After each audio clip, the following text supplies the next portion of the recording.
Bab 2. Akta Kematian. Saat ini, sebuah Rolls-Royce hitam dengan plat nomor Jiang A88888 perlahan berhenti di gerbang bandara. Seorang pria parubaya bersetelan hitam segera melangkah maju dan membuka pintu mobil dengan hormat. Jika pemandangan ini dilihat oleh orang-orang kelas atas di Jiangsu, mereka akan terkejut, karena pria parubaya ini adalah Choki Su, orang terkaya di Jiangsu, tetapi saat ini, dia harus membukakan pintu mobil untuk orang lain. Kemudian terlihat seorang lelaki tua berambut putih turun dari mobil, mengenakan setelan congsam biru tua, dengan tongkat di tangannya. Kepala tongkat itu bertatahkan safir seukuran telur. Dia tampak tua dan lemah, tapi tubuhnya sangat tegap, dengan aura agung di sekujur tubuhnya. "Tuan muda, seharusnya keluar sekarang kan?" kata lelaki tua itu tiba-tiba, menatap pintu keluar bandara dengan mata tajam. Pada saat ini, tiba-tiba dua tubuh berpostur tegak, satu di depan dan satu di belakang, muncul silih berganti.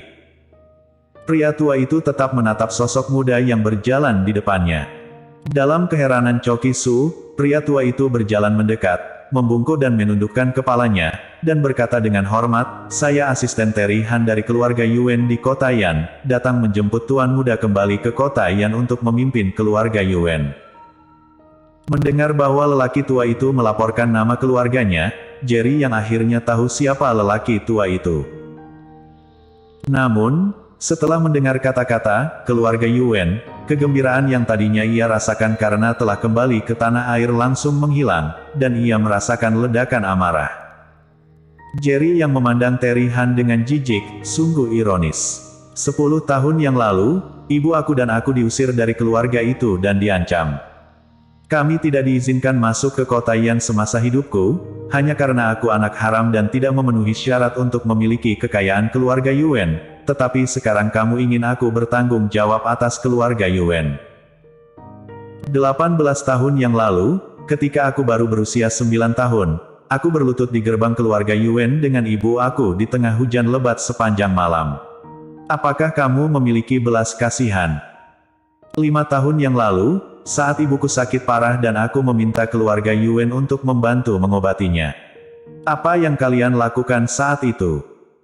Kini karena aku telah memegang kekuasaan di perbatasan utara, kamu ingin aku bertanggung jawab atas keluarga Yuan. Kembalilah dan beritahu orang itu, di mataku keluarga Yuan bukan apa-apa. Kalau kalian berani kembali lagi mengusikku, jangan salahkan aku jika aku sendiri yang menghampiri kalian ke kota Yan. Perkataan ini telah ada di benaknya selama bertahun-tahun. Pelatihan kerasnya selama 5 tahun sebenarnya telah melatihnya untuk berpikir tenang dan tidak mudah terbawa emosi, tapi kini kenangan pahit yang menekan batinnya kembali meluap, hingga matanya memerah. Terry Han menghela nafas panjang, seolah-olah dia sudah mengetahui bahwa adegan ini akan terjadi, dan berkata, "Grup Yanchen akan menetap di Jiangsu baru-baru ini. Perusahaan ini dinamai menurut namamu dan ibumu ketika dia masih tinggal di kota Yan, dan didirikan dengan usaha keras. Sekarang karena ibumu telah meninggal, grup Yanchen sudah seharusnya dikembalikan kepadamu." Jerry yang tersenyum dingin, dan mengoreksi, "Bukan keluarga Yuan yang mengembalikannya kepadaku. Grup Yanchen dari awal memang milik ibuku, hanya saja pernah kalian rebut tanpa ampun." Setelah mengutarakan perkataan itu, Jerry yang langsung pergi. "Keluarga Yuan, benar-benar merasa bersalah pada kalian." Melihat kepergiannya, Terry Han tampak sedih, dan kemudian memberitahu Choki Su di sampingnya, "Choki, mulai hari ini dan seterusnya, kamu harus melakukan semua yang kamu bisa untuk membantu Tuan Muda." Mendengar ini, Choki Su tampak hormat, "Tuan Han, tanpamu, aku, Choki Su, tidak akan berada di tempatku hari ini. Jangan khawatir, aku akan membantu Tuan Muda dengan sepenuh hati." Terry Han tiba-tiba berkata, "Ngomong-ngomong, Tuan Muda menikah 5 tahun yang lalu, dan sekarang karena Tuan Muda telah kembali, pergilah ke keluarga Qin mewakili keluarga Yuan untuk bersilaturahmi." "Baik." Sebuah taksi berlari kencang. Jerry yang duduk di barisan belakang, pikirannya kembali ke masa lalu. Ia telah benar-benar menutup hatinya terhadap keluarga Yuan saat ia berlutut di malam hujan itu. 5 tahun yang lalu, ibunya pingsan karena penyakit serius. Pada saat itu Jerry yang baru saja lulus dan tidak punya uang, dan kebetulan saja dia dijebak untuk tidur dengan Leslie Kin. Demi mempertahankan nama baik, keluarga Kin meminta Jerry yang untuk menikah dengannya. Untuk merawat ibunya, dia setuju untuk menikah dengannya dan meminta 500.000 RMB kepada keluarga Kin. Tapi sebelum dia sampai di rumah sakit dengan membawa uang itu, ibunya meninggal tanpa bisa melihat sosok terakhirnya. Setelah ibunya meninggal, Jerry yang bergabung dengan keluarga Kin sesuai kesepakatan, tetapi dia pikir dia tidak layak untuk Leslie Kin, yang sudah lama dia sukai, jadi dia mendaftar militer dan pergi segera setelah menikah. Perpisahan ini berlangsung selama 5 tahun. Di gerbang halaman tua, Maybach baru diparkir.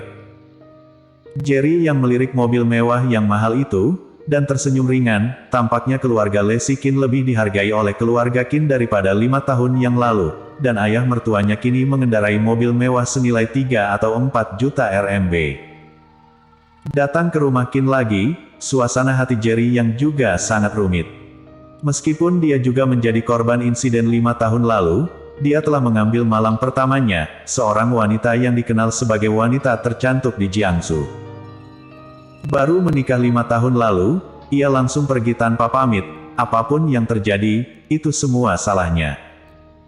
Bisa dibayangkan berapa banyak rumor yang dialami Leslie Kin selama bertahun-tahun. Hanya saja dia memiliki harga diri yang rendah pada waktu itu. Hanya dengan mendaftar di militer barulah dia bisa layak untuk Leslie Kin. Sekarang dia telah pensiun setelah menjadi terkenal. Dengan status dan kekayaan yang tak terhitung jumlahnya di tangannya, dia akhirnya memenuhi syarat untuk memberitahu semua orang bahwa dia layak untuk Leslie Kin. Berjalan ke gerbang halaman, Jerry yang mengangkat tangannya, dan sebuah percakapan kasar terdengar dari halaman yang membuatnya membeku. Suara Ibu Kin terdengar, "Jordi, Bibi mengajukan sertifikat kematian sampah itu baru-baru ini. Jangan khawatir, Leslie akan lajang lagi ketika sertifikat kematian sampah itu selesai." Ayah Kin juga berkata, "Pada saatnya tiba, kamu dan aku, Paman Kin, akan menjadi yang pertama menyetujui pernikahanmu dengan Leslie. Kalau begitu terima kasih Paman dan Bibi, tapi Leslie juga, aku akan menyerahkannya padamu.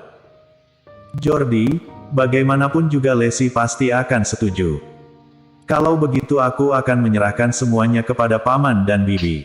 Bibi, ini adalah sarang burung yang aku beli secara pribadi di Myanmar.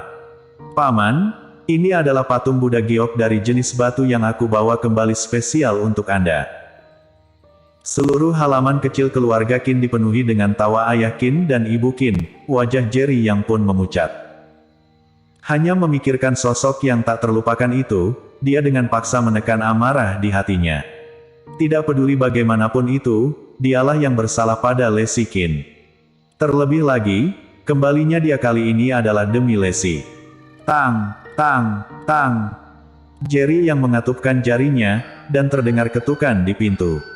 Siapa itu?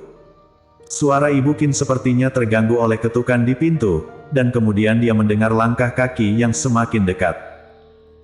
Ibu Kin membuka pintu, dan sebelum senyum di wajahnya menghilang sepenuhnya, dia melihat sosok yang tidak pernah ingin dia lihat. Tampangnya seperti telah melihat hantu, dan berkata dengan marah, kamu Jerry Yang. Bersambung.